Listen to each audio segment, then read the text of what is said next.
Millions of dinner plates contain lead, and 13 Investigates has discovered in some dishes there is enough lead to poison a child. Investigative reporter Bob Siegel shows you why the government allows poison in plates and how to figure out if your dishes contain high levels of lead. 39,100, 35,300, 53,700. 1 out of every 3 plates contains high levels of lead. That's what 13 Investigates found when we recently tested hundreds of dishes. And when we sent those dishes to a lab for more testing, we discovered on some of the plates, lead in the glaze and paint was leaching out.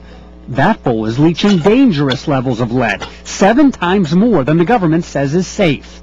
And my boss, he's not happy about it. Family's been eating on these for years. I'd rather know. I wouldn't want to do anything to hurt my kids. Families like these have gotten rid of their plates after testing showed both their dishes and their children had high levels of lead. How can you get lead poisoning? Never crossed my mind it was dishes. We just don't think about it. And officials at the Marion County Health Department question why the government allows lead in dishes in the first place. Why do I need it there? If lead is harmful, lead causes permanent damage, then why is it on something that I eat out of? The answer to that question lies here. The Food and Drug Administration outside of Washington, D.C. regulates lead in plates. The agency says even high levels of lead in dishes can be perfectly safe. If it is properly manufactured, that lead is bound within the glaze and will not leach into food. Mike Cashtalk is an FDA consumer safety officer. He says most plates now sold in the U.S. meet strict safety requirements for lead. But those requirements took effect in the 70s, which means if you have dishes from your grandparents, like this one, they could be putting your family at risk. I can't think of how many people have eaten on it for how many years. We have always advised consumers that if their plates show any sign of deterioration, or if they're very old, if they're antique items, to be prudent about what they do with those plates. The FDA also warns about traditional folk pottery that comes from other countries. This ceramic cooking bowl from Mexico poisoned a young boy here in Indianapolis. You could see where the glazing of that has been worn away. If the piece is not properly made, then there is the potential for lead in the glaze to migrate into food.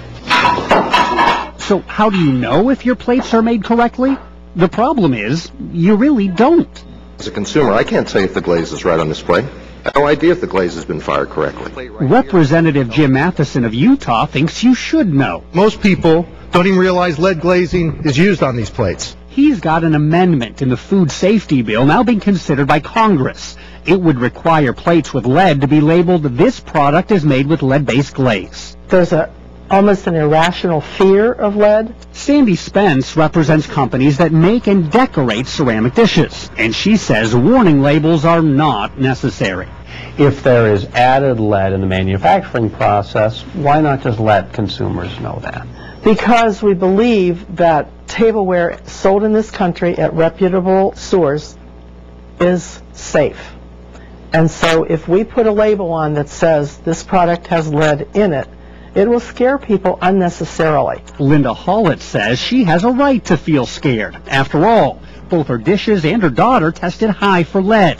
So much lead, the health department recommended she stop using her plates. And when it comes to dishes, lead isn't necessarily the only problem. 13 Investigates found this plate contains something considered far more dangerous. According to our lab, the plate is leaching cadmium, a toxic substance linked to cancer. The amount of cadmium leaching out of this plate is acceptable to the FDA, but not to the Abear family. 8-year-old Lauren has used the plate for breakfast almost every day. Her mom says, not anymore. All she knows is that her favorite plate is going to be thrown away. It's too risky. It's for kids, so it should be safe for kids. You shouldn't have to test it and wonder. The reality is testing your dishes is the only way to know for sure if they do contain lead and if it's leaching out into your food. And sending all your dishes off to a lab, that can get expensive. So we have some other options for you. The FDA recommends buying a test kit like this one to see if your plates are leaching lead or cadmium. The kits are available at many local hardware stores or online. If you want to check your plates for free, WTHR has set up a special testing day with the Marion County Health Department. It's this Friday from 10 until 2 at the Health Department headquarters in Indianapolis. That's the address on your screen right there. The Health Department can tell you exactly how much lead is inside your plates so you can decide if you want to have them tested further. We've got more information about that and directions to the Health Department at WTHR.com. And if you're looking for plates that are made without lead, we've got information on our website about that too. I'm Bob Siegel, Channel 13 Eyewitness News.